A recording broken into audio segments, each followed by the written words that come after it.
اهلا بكم يا اصدقاء في قناة رزق الالكترونيات. النهاردة ان شاء الله نعمل فيديو مهم جدا. لو عندك شاحن مش محتاجه، شوف معانا الفيديو ده، فيديو قيم وان شاء الله يفيد جميع الناس المهتمين بالالكترونيات.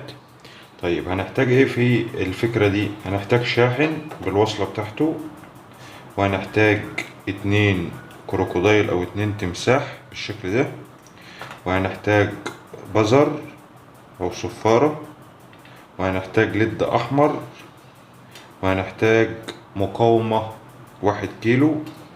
هنشوف مع بعض دلوقتي هنعمل ايه. اول حاجة هعملها دلوقتي يا اصدقاء، همسك البزر ده. طبعا البزر فيه موجب وسالب.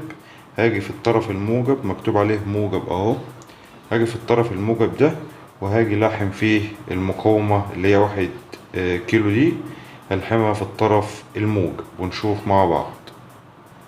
بعد ما لحمتها بالشكل ده كده يا اصدقاء في الموجب بتاع البزر، هنلحم بقى المقاومة دي في موجب الليد. طبعا الليد برضو فيه موجب وسالب، هنلحم المقاومة في موجب الليد وهنشوف مع بعض. بعد ما لحمت المقاومة في موجب الليد هنعمل ايه بقى دلوقتي؟ هنيجي جايبين الكروكودايل او التمساح ده، هناخد منه واحد. الواحد ده هنوصله فين؟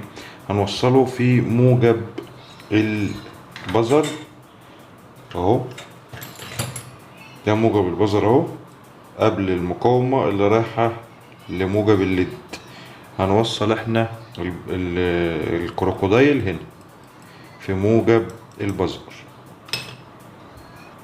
كده. وصلت يا اصدقاء زي ما قلت لحضراتكم. هنعمل ايه بقى دلوقتي تاني؟ هنجيب الشاحن ده، الشاحن بتاعنا والوصلة بتاعته اهي، وهنوصل الوصلة في الشاحن كده. طبعا الشاحن خارج منه طرفين موجب وسالب، هنيجي جايبين الطرف السالب بتاع الشاحن. هنعمل ايه بالطرف السالب؟ هنوصل السالب بالبزر. احنا قلنا ان البزر في موجب وسالب، هنوصل بيه سالب البزر وهنوصل بيه سالب الليد. بعد ما وصلت يا اصدقاء سالب الليد بسالب البزر بسالب الشاحن زي ما حضراتكم شايفين كده، كده اتفضل معانا ايه؟ فضل معانا الطرف الموجب بتاع الشاحن وطرف او التمساح ده، هنوصلهم ببعض. نبدأ كده نوصلهم ببعض اهو.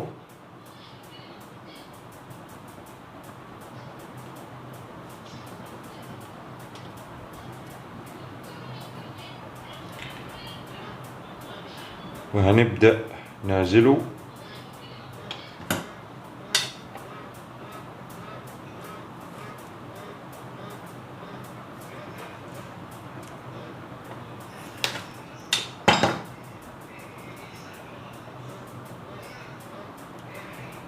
بالشكل ده كده يا اصدقاء. كده هنعمل ايه بقى دلوقتي؟ هنجيب البلاستر تاني ونبدأ نعزل الدايرة دي ونجرب بقى نشوف ايش اللي احنا عملناه ده. بعد ما عزلت الدايرة يا اصدقاء زي ما حضراتكم شايفين كده، افضل كده معايا او فضل معايا كده الطرفين دول. هنبدأ بقى نجرب. هنجيب ادي مشترك الكهرباء، اشتراك الكهرباء اهو. هنوصل الشاحن بتاعنا كده، وصلنا الشاحن. هنمسك المجسين دول كده، ادي المجس ده والمجس ده، هوصلهم ببعض كده. ايه اللي حصل؟ صفارة مع اشارة من الليد. طيب هنعمل ايه دلوقتي؟ هنبدأ نختبر مثلا مفتاح زي ده، ده كده على وضع الاوف، يعني كده المفروض ان الطرفين دول مش متصلين ببعض. كده فعلا مش متصلين ببعض. طيب اول ما اشغل افصل، اشغل افصل. طيب يبقى كده المفتاح ده سليم معايا بنسبة 100%. طيب نمسك حاجة تاني. هنجيب مثلا كابل زي ده، ده كابل اهو عايز اختبره. هنوصل لطرف هنا اهو وادي الطرف التاني هنا متوصل تمام. همسك الطرف التاني شغال معايا برضو تمام. يبقى اذا الكابل ده سليم بنسبة 100%. هنجيب قاعدة بتاع كاتل زي دي كده يا اصدقاء، عايزين برضو نختبرها. هنبدأ كده نوصل كده، ادي طرف في الفيشة، الطرف التاني طبعا حاطط له حتة مسمار كده عشان يخش معايا في القاعدة. هنبدأ كده نوصل هنا كده زي ما حضراتكم شايفين كده، يبقى الطرف ده شغال معايا.